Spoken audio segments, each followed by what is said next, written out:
Sandown to Bathurst and on to Oran Park. The qualifying and race pace through season 95 has been set by those aboard a Ford.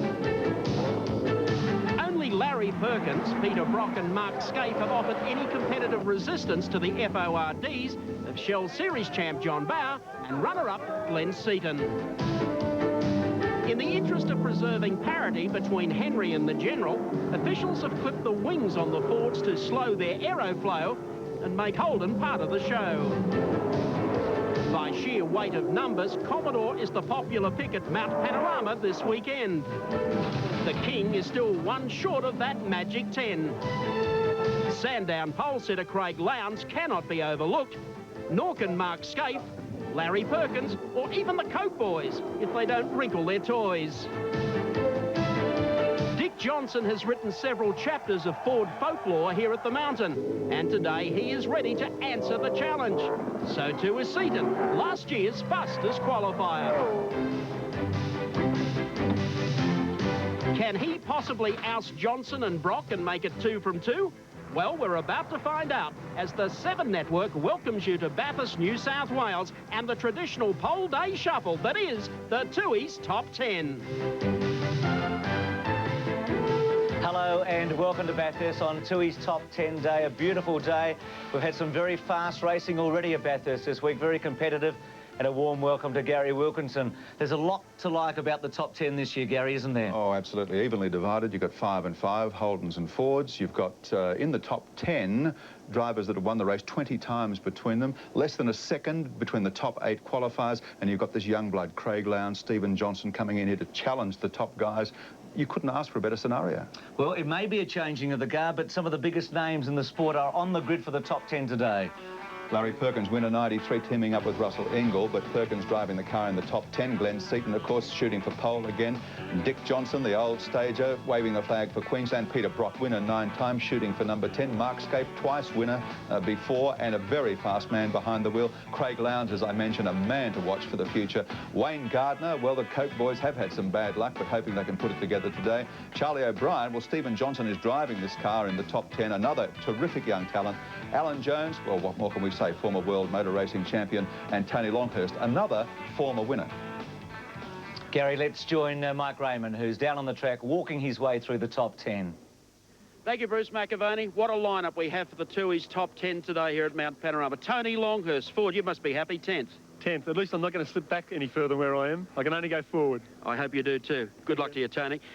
The Peter Jackson team have 2 in the lineup today. Glenn Seton, who's a little up towards the front, and the man who starts in the 35 car, great reputation, Alan Jones. Morning, Michael. You look well. Thank you very much. A quick time. Yeah, well, I'm very happy with the car. We've slowly got it better and better as the weekend's progressed, and we've got a new fresh engine in now, so I'm looking forward to it. Have a good ride, Alan. Thank you.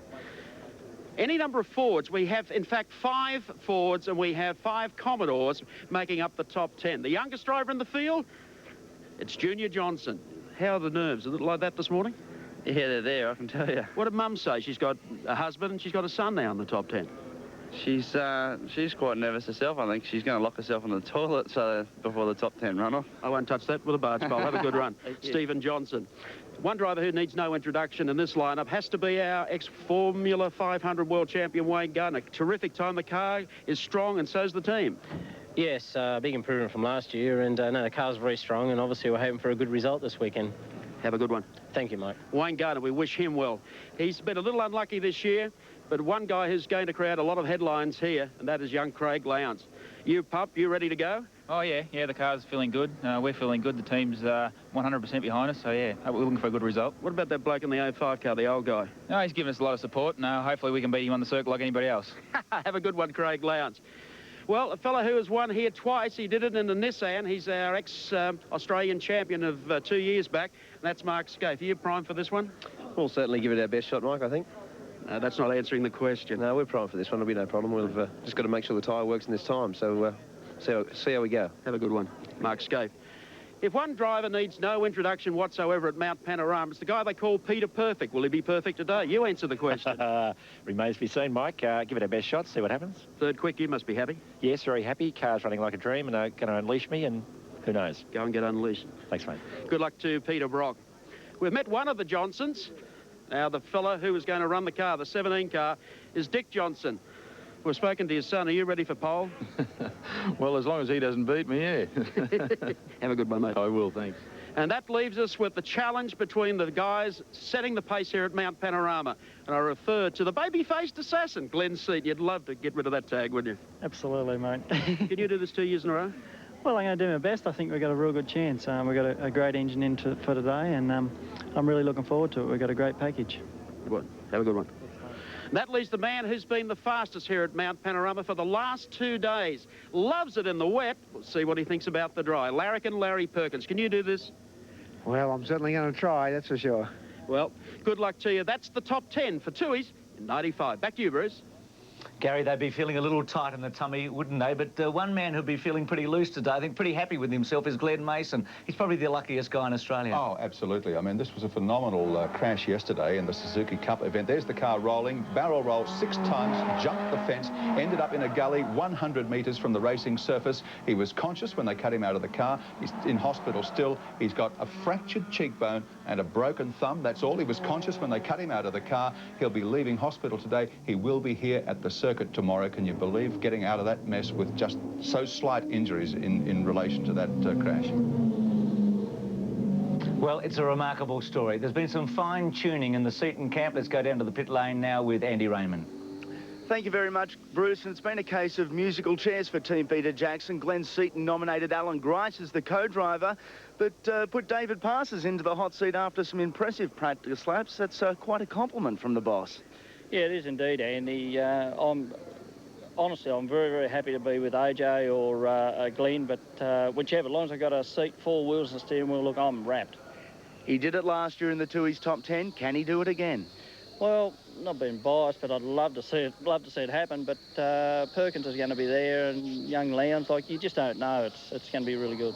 With the temperature being a little cooler, is it hard to warm the tyres up so they're at optimum temperature for that one hot lap? Yeah, it certainly is. I'm pleased I'm standing there and the boys can get into it, but yeah, it is. It's very, very hard, and they're just going to have to watch the step a little bit and try and nail it at the same time. David Parsons there with Andy Raymond.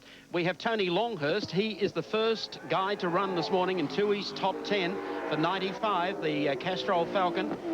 He's had a season of learning, setting up his own V8 team. I think he's acquitted himself very well, Alan Moffat. He certainly has, Mike, because it's not easy to put one of these cars together, and he did it very quickly over the Christmas break last year. Obvious teething problems at the beginning of the Shell Series, but here he is at Bathurst in the top 10, and I think that's a compliment for anyone. I said 5 Commodores and 5 Falcons in the top 10 as we welcome Mark Osler to the broadcast today. And who's your pick? Well, isn't it tight? I mean, trying to pick a winner out of this 10 is just so difficult. Gary Wilkinson referred to before, top 8 covered by less than a second. The top 10 are covered by just 1.6 seconds on a 6.2 kilometre circuit. That is absolutely amazing. Fabulous is working those tyres down to Caltech's Chase, the left, then the right for Tony Longhurst. Tony, the first of the Yokohama teams. Yes, there is really a good tyre battle going on here, and a healthy one too. Yokohama, Bridgestone, and of course Dunlop, probably the ace supplier at the moment, coming through to take the flag and commence his lap of the top 10. The run-off today, $15,000 to set quick time. Well, as Mike said earlier on, tremendous effort from Tony Longhurst in 1995. Built this car in just 10 weeks at the beginning of the season. He had a few engine problems early on the season, picked up a very prominent engine builder in Sydney by the name of Wayne Jones, who, by his own admissions, given the car another 60 or 70 horsepower toward the end of the season. And boys, he got some speed out of this thing. Well, this is one place where you need every horsepower you can find. You'd sell your grandmother for one of them if you could find it on a Saturday night here. But Tony doing well. He locked up a brake there on the approach to Mountain Straight, but he's got it under control here. He's got to come in here nice and cleanly. Car bouncing a little bit there, but only because he's throwing it. Wouldn't necessarily race it like that, and bear in mind the tanks are almost empty, just enough to get around for a couple of laps. Well, Tony, like all the Ford runners, very concerned about the aerodynamic alterations to the Falcon in the lead up to this race, but just a few weeks before, he did admit, after a lot of testing at Lakeside, he had the car beautifully balanced. He was very confident at the speed he was going to get out of the car. You can hear the crowd cheer, puts the wheels up on the ripple strip, maximum speed as he comes over the top of the mountain. It's a brave move to use that amount of real estate there, but he's holding it very firm. Hasn't made any mistakes so far. Close to the wall. You'll want to come in here tight around Dunlop corner into Forest Elbow. Pretty good entrance and flows out to the outside. Now works Conrod straight. Big crowd here this morning for the top 10 runoff at Tooheys on top of the mountain. And car absolutely flat strap as it crests this hill and runs downhill now for the right-hand shot to Caltex Chase. Just listen to the engine. Fabulous. You've only got to stand beside the fence there and feel that massive wave of air almost push you off your feet. Unbelievable speed through there. Picks up a wheel there. But so does everyone else, just clipping the curb on the exit to that corner beneath the Bridgestone Bridge and down to complete his lap. You'll be able to see it in just a second. Tony Longhurst actually, I think, qualified for the 10 last year at the back and made his way up through the pack. Tony Longhurst at 2:13.89. 2:13.89, the time for Tony Longhurst. That sets the benchmark for the morning. Yes, he actually pole vaulted about 4 or 5 cars last year, Tony, in his final run with the Benson and Hedges Commodore. Well, 2:13.89. That's about 7 or 8 tenths down on his time yesterday, but he was the first guy out on the track this morning. So maybe the times will get progressively quicker. Tony Longhurst into pit lane and we should have the circuit. Yeah. Alan Jones in the first of the Peter Jackson Falcons. He'll wring its neck, make no mistake. Got a fresh engine in last night. He's been pushing it every practice session and has really got the car under control. He seems to be very happy with it. So just warming it up, virtually going probably 9/10 here to get as much heat into the tires as possible. Bridgestone tires traditionally have always liked being a little bit slow to get heat into the mark, and they like every lap of practice they can get. So he might throw it around even a bit more through the chase. Well, that is the interesting difference between the Peter Jackson cars and the Shell cars this weekend. The Peter Jackson car obviously running Bridgestone tyres, the Shell cars on Dunlops. And it was the Peter Jackson cars that set the pace for the Fords early in practice. First practice session Wednesday, Seton was just 2 tenths behind the fastest car at the time. So they really have been setting the pace, but the Shell team have closed the gap as the weeks progressed. The exit to the chase, and Jones comes down. He'll get the green as he works his way into pit straight. A guy that's used to qualifying, standing on them. He used to always qualify well when he had his Williams. And this is a business where you have to get up to the front of the grid. Guy with enormous experience. 1980 World Formula 1 champion. Also Australian GT champion. He's driven everything from Can-Am cars to sports cars at Le Mans. He's driven just about everything and done it with great style. Great style and great verve. And tremendous speed. Heading up the Holden Hill. Jonesy working his way to Repco, the right-hander. Using every ounce of the road there, right over, wheel over the white line. Just trying to drift through here. That rock doesn't actually go all the way down to that Armco, so that shot doesn't look as dangerous as he's just made it look. Yes, just locks it up a little bit on the way in. It is fabulous to watch these guys, Alan, on these one-lap qualifiers. They can really hang it out. The fastest times are found just those millimetres from the wall. Look out for our cameraman there. And they know they don't have the disappointment of going over the brow of some of these blind corners and seeing somebody right on the line again there. Sticks the wheel right over the white line, 200 kilometres an hour across the top of the mountain. It's an unbelievable roller coaster ride as they come over here across Skyline. Alan Jones, look at the split compared to Tony Longhurst. Was a 1:10. It was pretty quick. Actually, he is marginally faster than Longhurst at the top of the mountain. Longhurst did about a 1:28 that part of the track last time around. Alan Jones putting in a nice quick one here. It's a very smooth run. He hasn't put a foot wrong here. He's not locking up anything. It's squeezing through every one of those corners. Well, Jones 4 tenths of a second faster at the same point across the mountain that time. So he's on a quicker lap than Longhurst. If he can carry that speed all the way down Conrod, I'm sure he'll be faster. Here he comes on his way. Listen to it. No backing off. Break time into Caltex Chase. Through the gears. Look at the way he just slides into the chase there. He was hanging on to it. She was a little taily there. He's got it set up loose. Absolutely maximum performance from the Peter Jackson Falcon. Jones hammering this engine back through the gears. 206 as he swings back toward pit straight. Yeah, it's going to be a lot quicker, isn't it?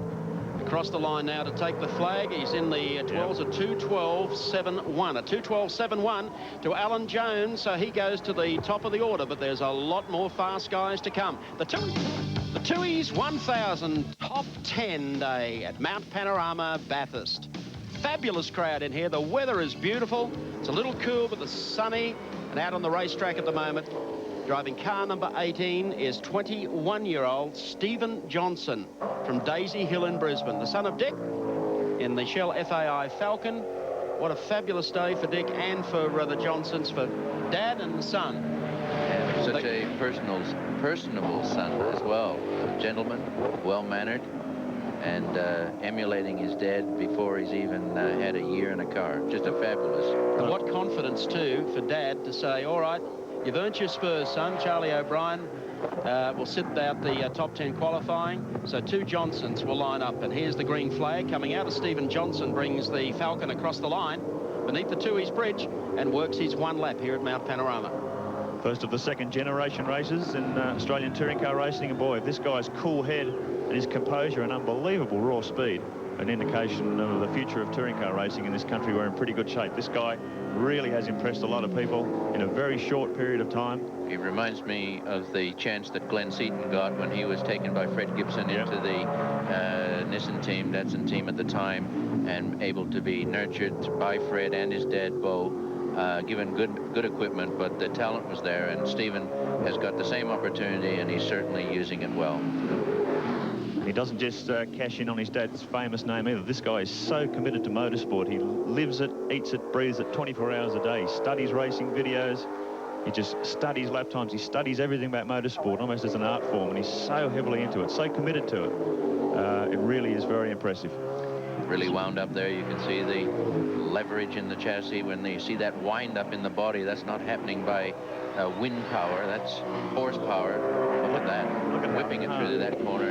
Any fellow that takes that curve up there has got the brave pills on board. We'll check the splits for you at Forest Elbow in comparison to 2 other cars. Gets the wheel up in the air. He's driving this car very, very hard, but so tidy so far. Hasn't put a foot wrong. Down through the elbow, back through the gears, lining up for Forest Elbow and Conrod Straight, a critical corner this. Through there nicely. Quick exit. No trouble. He'll whip that up now through 3rd, 4th, 5th, 6-speed in the Hollinger 6-speed boxes. Everybody running this fabulous Hollinger gearbox designed by Peter Hollinger in Melbourne. A world-class contribution to motor racing. Check the splits for you at Forest Elbow, about 7/100ths of a second slower than Jones when he reached out the elbow that time around, but he may have picked up a little bit of speed on the straight. These Shell Fords are generating enormous horsepower at Bathurst this weekend. He makes the exit from Caltex Chase beneath the Bridgestone Bridge, come down and complete his 1 lap here at Mount Panorama. Previous best, a 2:12.71 to Alan Jones. Junior Johnson out of the final turn comes across the line. Fairly close, maybe in the 13s, yes, at 2:13.11, the time for Stephen Johnson. 2:13.11, not a bad effort at all. And he has a very experienced co-driver tomorrow in Charlie O'Brien from Queensland, so an all-Queensland effort here with the exception of John Bower. The Tasmanian who will share with Dick Johnson. Dick going to run the car this morning as Stephen Johnson heads back down pit lane. And they'll be well satisfied with the performance of Junior here this morning at Mount Panorama. Got a lot of supporters, a lot of drivers, a lot of time for him. Let's go to Andy Raymond. Thanks a lot, Mike, and you can bet the butterflies were building up in Stephen Johnson at 2:13.11. Just trying to keep it straight for the race. I really wasn't interested in going for a time because it really doesn't matter where you start. And I'm really looking forward to the race because I think we've got a good chance, and I didn't want to destroy the chances by making a mistake in qualifying. Congratulations. Thank you, Andy. Well done. The second generations are working the pit lane too. Ever needed an example of Stephen Johnson's cool head? That's it. The guy is just approaches it with such a level head. It's very impressive. This guy needs very little introduction to motor sporting followers, and I'd throw that under 2 and 4 wheels. Wayne Gardner in the Coca-Cola number 7 car. 35 years of age, looks a lot younger, from Wollongong in New South Wales. 3rd at Bathurst here in the Toheys 1000 in 93. 500cc motorcycle champ at 87, won 18 500cc Grand Prix events and 2 Australian 500 Grand Prix events, both of those at Phillip Island. 2 great moments in sport. Wayne Gardner looking to go better than his second of 2 years ago. His own team, sponsored by Coca-Cola, very supportive. And here he comes out to take the green. They go beneath the Tooheys Bridge. Yes, a nice, good, clean run onto the straight. They don't want to be locking it up in the first corner before they even get a run at the timing light. The beam is under the track, radio controlled, and the car trips the beam automatically. There's no argument at all about somebody slipping on stopwatches here. We've got the world-class timing system installed here with the monitors on every car. Well, this guy gets the bravery award for me for the week. I was watching him through the traffic on the top of the mountain. Just scintillating stuff. He's just so quick in the car, and he hasn't been making any mistakes. The car has been very, very fast all week. I think what you're seeing there, Mark, is with his motorbike background on so many different circuits that must have been hairy all over the world, that Bathurst probably less intimidating to him than it is to a number of drivers. Over our track cam, up toward the top of the mountain, over Reed Park, gets a wheel in the air. Inside the white line, cheer from the crowd. Gardner right on the limit as he comes toward McPhillamy Park this time around. He pulled a perfect lap here at Mount Panorama last year, with the exception of the dipper, where he got it up on 2 wheels. We'll see whether he's cured that as he heads down. Very capable co-driver, Neil Crompton, for tomorrow's great race. Here we go, heading to the dipper. That was much better. Keep in mind, too, Gardner was the fastest man to Forest Elbow in last year's runoffs, but he really lost it due to a lack of horsepower down Conrod Straight. They've got new Rob Benson engines this year. There's no shortage of grunt from the Coca-Cola Chevys, so he shouldn't be lacking for straight line speed. Nice exit from Forest Elbow. Yes, he's done well there. And let's check the split. He's the fastest man to Forest Elbow, 1 minute 27.80, so he's carrying that speed all the way down Conrod. This should be the fastest lap if he can carry that all the way down the main straight. Have a listen to the Holden engine, or the Chevy, as it works the straight. 280k. That's 180 mile an hour on the old scale, folks. Don't sound any better than that at Indianapolis, I can assure you. That's a fabulous ring out of that 5-litre Chev. He comes beneath Bridgestone again, heading down. The Dunlop shod car of Wayne Gardner, sponsored by Coca-Cola. They're getting stronger throughout this season. Final corner comes up. Checkered flag at the ready. A little sideways out of there, but it should be a good time just the same as he gets across the line. Yes, sir. 2:12.54. 2:12.54. Holden fans have just gone berserk along pit straight. Yes, fastest time of the day. He's done very well. He was trying hard there. And nice to see him get a good result there. Fastest time so far. First man into the 127s of the split. Heading across the top of the mountain on his warm-up lap now is Craig Lowndes, man who almost drove into the history books here at Mount Panorama last year. You recall the fabulous dice between he and John Bowe in the closing stages of the Tooheys 1000. He hasn't done a lot of touring car racing during the year. Sandown 500, just went out and made quick time, and then had a rush of blood, which he admits he should have known better, but then went up to pass everyone in the race and finished in a sand trap. I think he's learned the lesson. He's got that out of his system now, and I'm sure that he's well bridled here this weekend and knows the responsibilities of getting the car to the finish line. But here he is on his... As a very adequate co-driver tomorrow too. In Greg Murphy, the tiny turret racer from New Zealand, who everyone has a huge rap on, terrific rap on. So we'll see what Craig can do this time. He'll activate the timer as he goes beneath the Tooheys Bridge, and he is underway. Craig Lowndes at the wheel of the Holden Racing Team Chevy. And boy, that raw speed he showed at Sandown, and certainly, as Mike said, the speed at Bathurst last year. This guy has an enormous amount of natural talent, and if they can capture that, harness it, turn it into that racecraft, he is going to be quite a formidable opponent. If he doesn't learn anything working alongside Peter Brock, it'd be a silly boy, and I don't think that's the case. I think he's got his nose down. Oh, gets a little bit sideways coming up Repco bend up toward the cutting that time around. Do they come to BP in there, right? Very powerful engines in these cars, and so they should be. They've been working on them for years and years, and with the factory knowledge and ability to get into the parts bin, they really do sound, they're probably the nicest sounding cars on the track, and pull these things down Conrod with maximum speed. But he's handling a nice mark there. Sure is. Little kiss of that curve. Let's see how we go through here. Little squirt, a bit of acceleration here now. Straighten it out. Natural to drop it there in the dipper.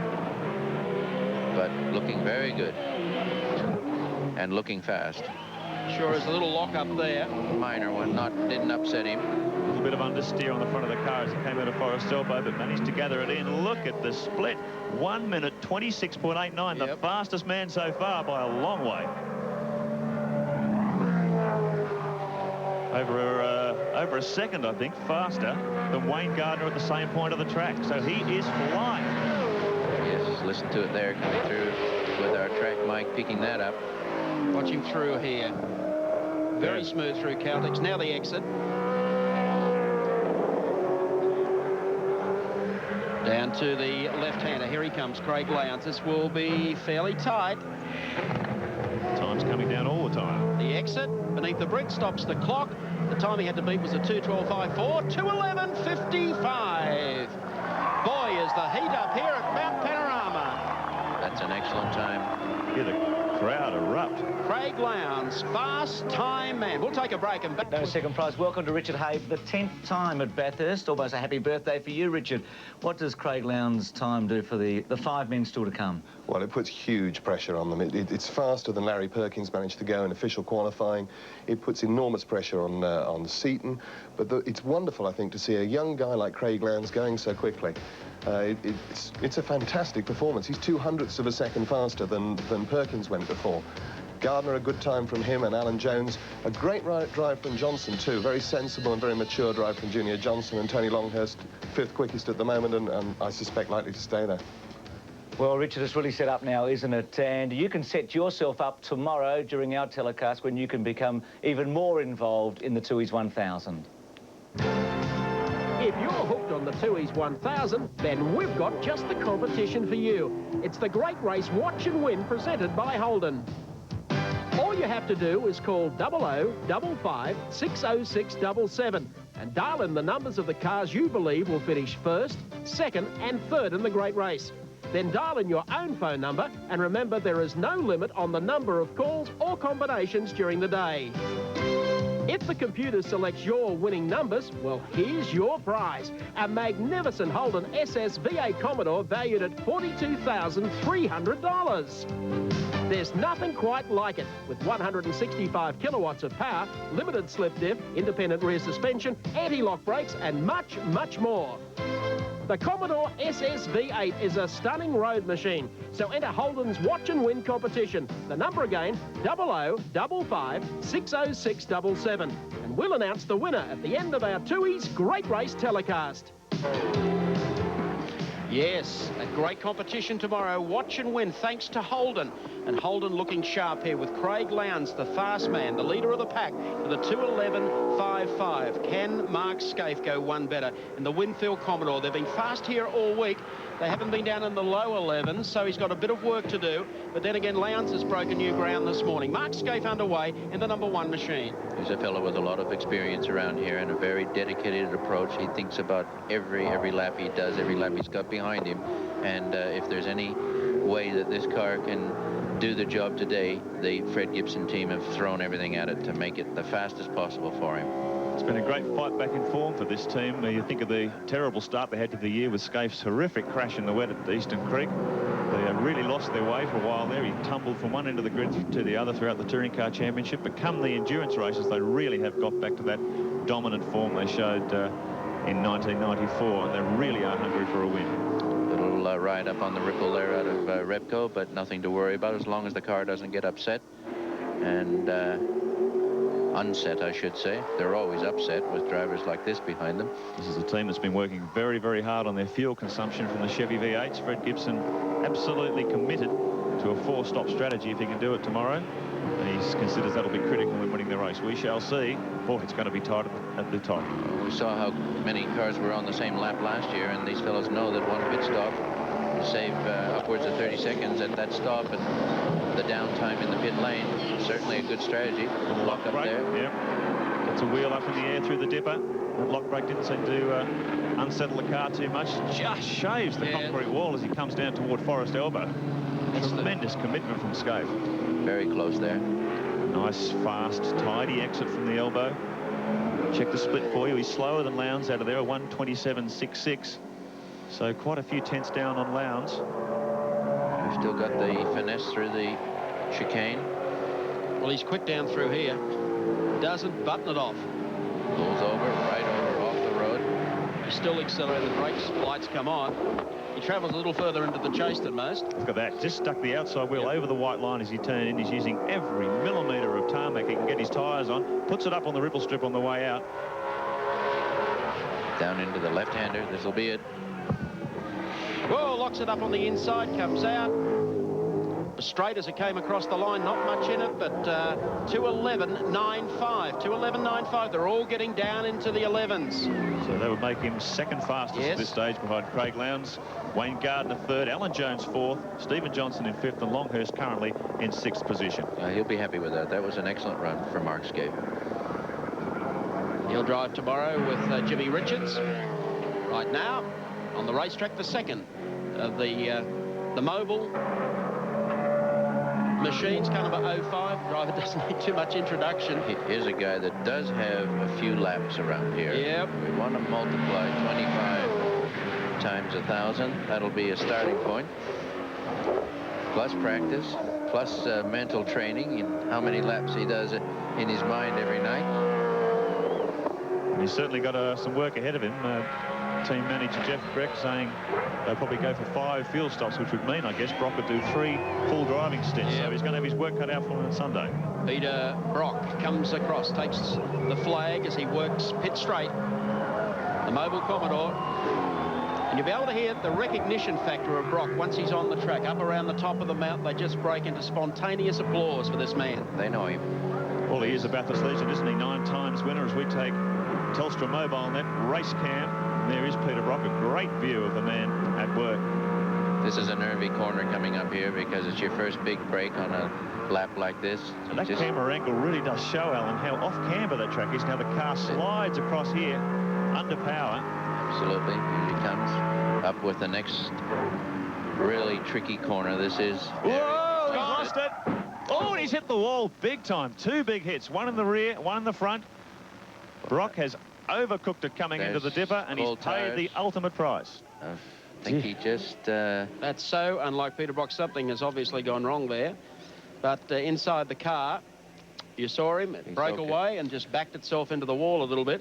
Well, he didn't have any room for error, and he was moving at a fair clip, as we were discussing. A difficult corner at any time. Race cam showed you quite graphically, 90 kilometres an hour, losing it. And just look at that on the 7 replay again. He's not offline. He's just coming in a little bit late with there. Yep, and there. Looks at the rear's broken loose. He's felt that he was running. He's seen that he hasn't had enough territory. He's tried to save it, and unfortunately, with perhaps not tires as hot as they'd like to be, didn't really slow the car around in the spin. And the wall's been very unforgiving, which of course they are if you hit them at any speed. Well, that's 2 times in 12 months. The Bathurst has bitten Brock big time. Let's look at on the race cam. Look at the wheel. He flicks it around full lock, but he's a passenger at this stage. Crash. Actually hit there harder than we thought initially. It bounced around in the car. Dear, oh dear. Be mad at himself. Well, you can see it's still rolling, and the damage not bad enough to stop the wheels turning, but he's just trying to turn it around inside that concrete tunnel there and get it back to the pits. Yes, Well, I don't think there's anything another car. You can almost go drop her into neutral and head on back down. Goodness me. No, if they could advise him that he could go back. So, Peter Brock, car number 05, makes it as far as BP Cutting in the mobile machine. More action to come at Mount Panorama as the 2. Well, a little work to be done on the 05 car at the Cutting, heading up to the top of the mountain. And the Holden Racing Team boys, including Bev Brock, standing there thinking, that's just so unusual for Peter Perfect. And I guess, Alan Moffat, you've been around here a few years and you've been around with Peter's team. Would you put that down to the fact that cold tyres, the car's just broken away? Well, everybody has cold tyres when they go out. I think he did go in enormously quickly. He looked under control, but at the last minute, I think when he saw the BP wall, he realized that he was running out of real estate. He tried to correct it as fast as he did, but it came around on him, and when it came around on him, there was no room to go. I think he actually saved it as well as he could, considering it could have gone in frontwards. Well, the tilt tray truck is there. They've had a hold up here because you have to pull the front spoiler off these cars, and Brock had to do it all by himself with the help of a screwdriver up there to get it off. And they'll take the car back to the pits. It will probably make it back here. Here's the replay. Yes, heading to the right. Brakes on. He's in trouble about there. Yeah. Yes, he started to... Well, I'd say he's in trouble there. He's definitely in trouble there. And it's gone in and caught the back of the wall. That's probably not the best angle, but you saw just how tight it was.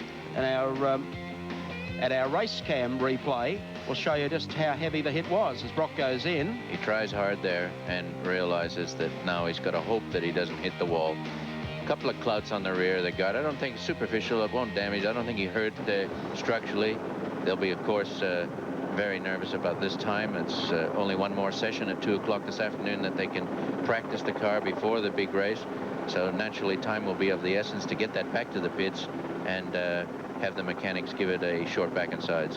What does that do to the confidence of it? Not that Peter Brock would be lacking any confidence, but and the team itself. He'll be more annoyed with himself than anything. I don't think he'll be worried about his confidence. And there's every chance that some mechanical failure, if a shock failed, it could have thrown him in there in the manner that it did. Yeah. Well, I guess one guy who would be feeling a bit of the pinch at the moment be Thomas Mazzera, as Brocky is ready to head on back down to the pits. Let's go down to Andy Raymond's on pit lane. Yeah, thanks, Mike. Not a very happy Thomas Mazzera. Oh, well, you know, it happens when you're going quickly.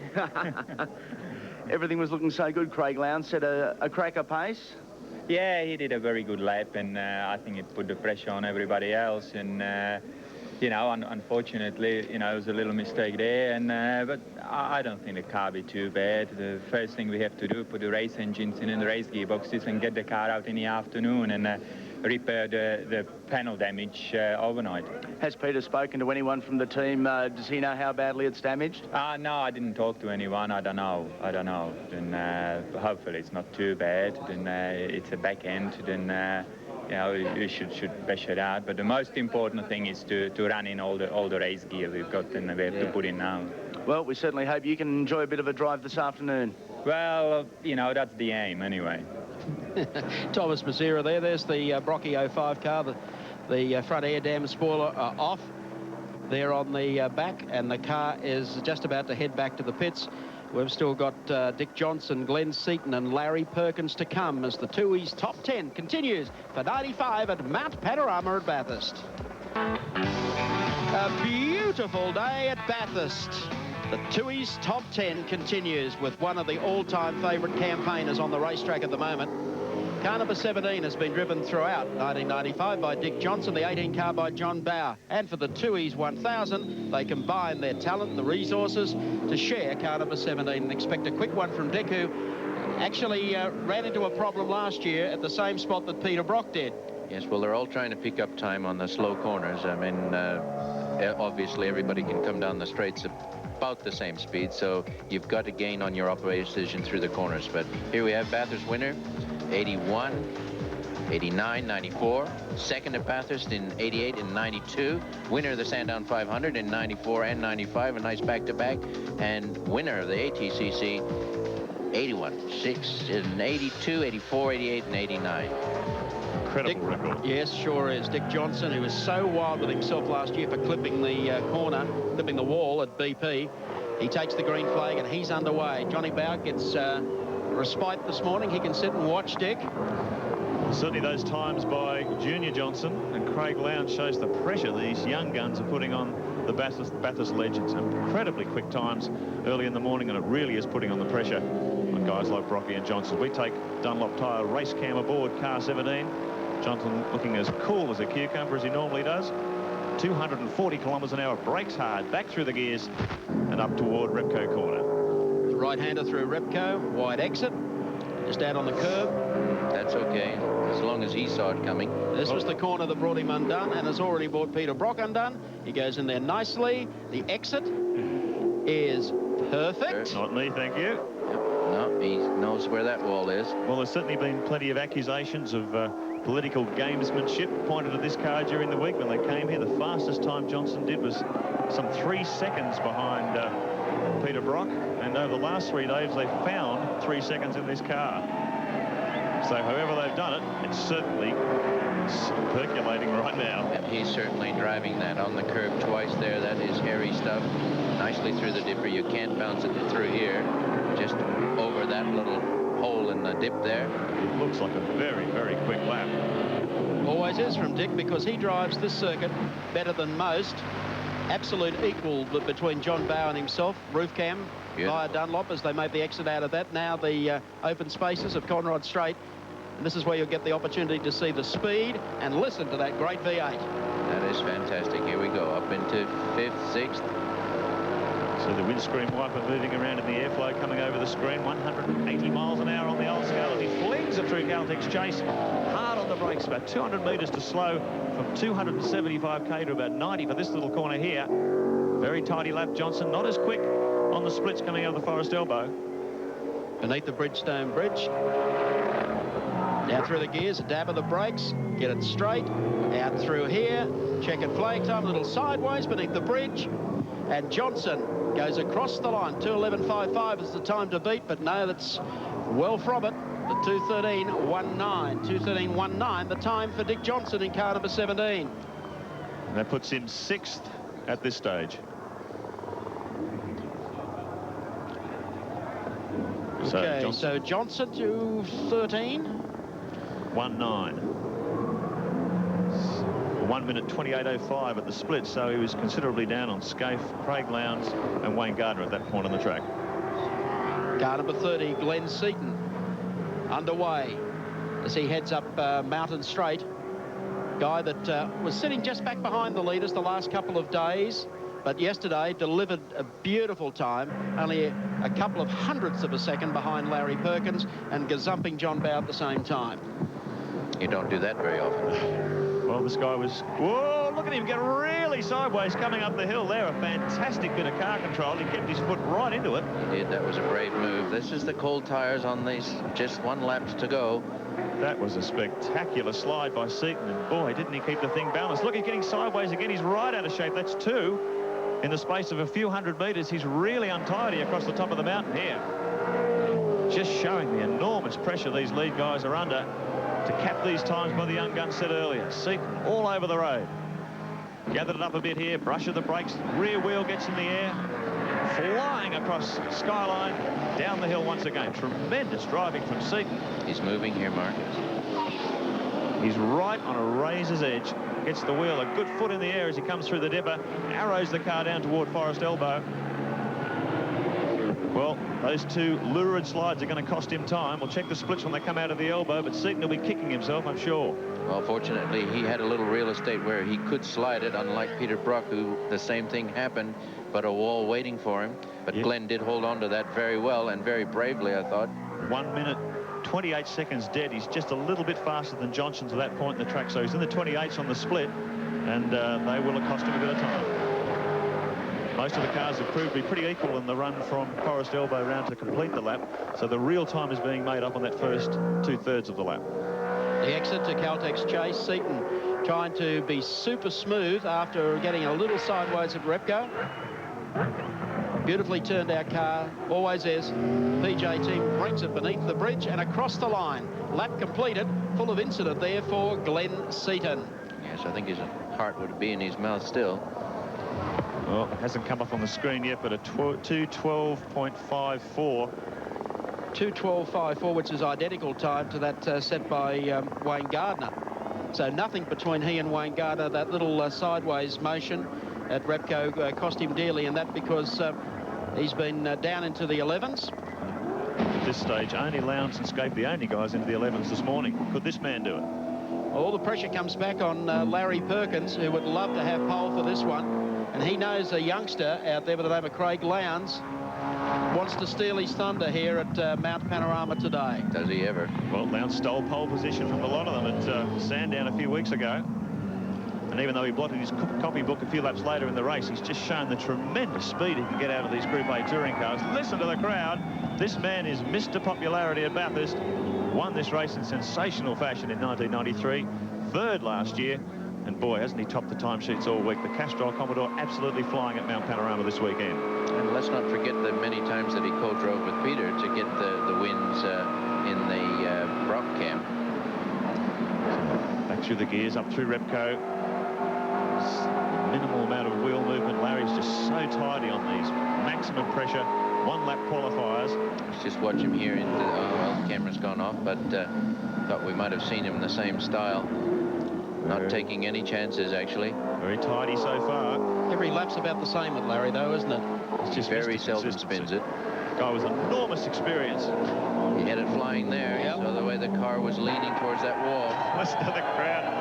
Absolutely pandemonium across the top. Larry on a flyer, just brushes the brakes, hooks the rear wheel in the air through McPhillamy Park down towards Skyline. Very tidy so far. Hasn't put a foot wrong. Perkins under enormous pressure to beat this audacious youngster, Craig Lowndes, 2:11.55. Castrol Race Camp shows the Commodore slam down onto the tarmac there as he comes through the dipper. Brushes the dirt wall on the inside, back through the gears, sets himself up for maximum exit speed from the elbow onto the straight for the final time. He's got every part of the course right. It just depends on how quick he is now. The lap actually has been super smooth. Works across to the left-hand side. Listen to the V8 work.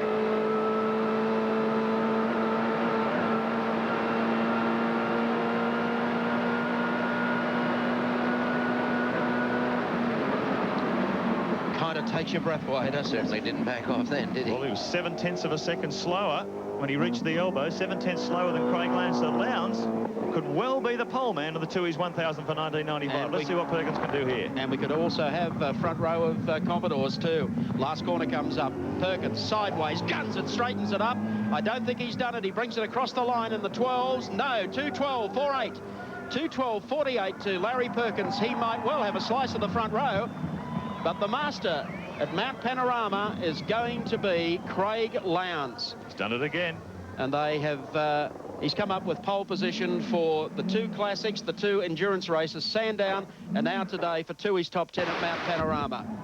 Larry just fires. It's hard to get back in that pit lane there, straighten the cars up. A U-turn, it's a bit... Well, the crowd's giving him the raspberry. He stalled it a couple of times. There he is, underway. So Craig Lowndes, hasn't he set the place on fire this week? He heads on back. I think Larry will be satisfied. I don't know, but over the moon about it. He's been the man that's set the pace since Thursday, but Larry, a 2:12.48. That'll put you on row number 2 for the big one. I could be worse, couldn't it? But no, that's all I could do on the day, and congratulations to young Craig if he did the best. Just got to get it right now for tomorrow. Tell me, one of the guys said earlier, these young blokes get out there and don't have any fear they haven't hit any walls yet. You guys, the wiser heads. Oh, I don't know about that. I gave it all I could go then, and the other guy went quicker. Larry Perkins would like to have been able to sneak pole, but I tell you what, Lowndes has been the scene stealer here today at Mount Panorama. No doubt about it, Al. Yeah, yes, he has, and I think whatever misdemeanors he had at Sandown, they're well and truly behind him. To get pole around here, you don't do that by accident. You do it with a great team behind you, and you do it with a lot of heart. Basically, we have 2 races, don't we, at Mount Panorama? We have the race that takes 4 days to resolve this, the top 10, and then everyone has 3 hours to get their cars back in trim to run an endurance race tomorrow. 2 o'clock, we've got to be ready for an hour's practice. Yep. Let's have a look at the top 10 times. Craig Lowndes, pole at Mount Panorama for the Tooheys 1000, a 2:11.55. Second quick, he's done it. Mark Skaife, the Winfield Commodore, a 2:11.95. Then it's Perkins in the Castrol Commodore, a 2:12.48. Wayne Gardner, not a bad effort. The outside of row number 2, the Coke Commodore, a 2:12.54. Then it's Glenn Seton, car number 30, the Peter Jackson car with a 2:12.54.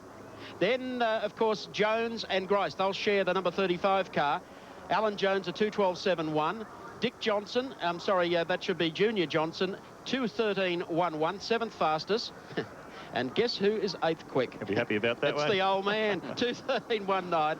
Tony Longhurst at 2:13.89, and because he didn't actually complete a lap, he will now go from what he was yesterday, that was 3rd fastest, to 10th in the queue tomorrow.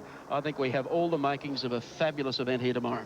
Well, we certainly do, Mike, and with that kind of a split over the top 10, and let's remember, we've got 20 other good cars. Yeah.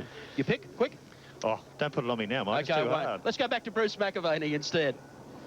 Some high excitement, wasn't there, Mike, after the Toheys top 10 today with Craig Lowndes.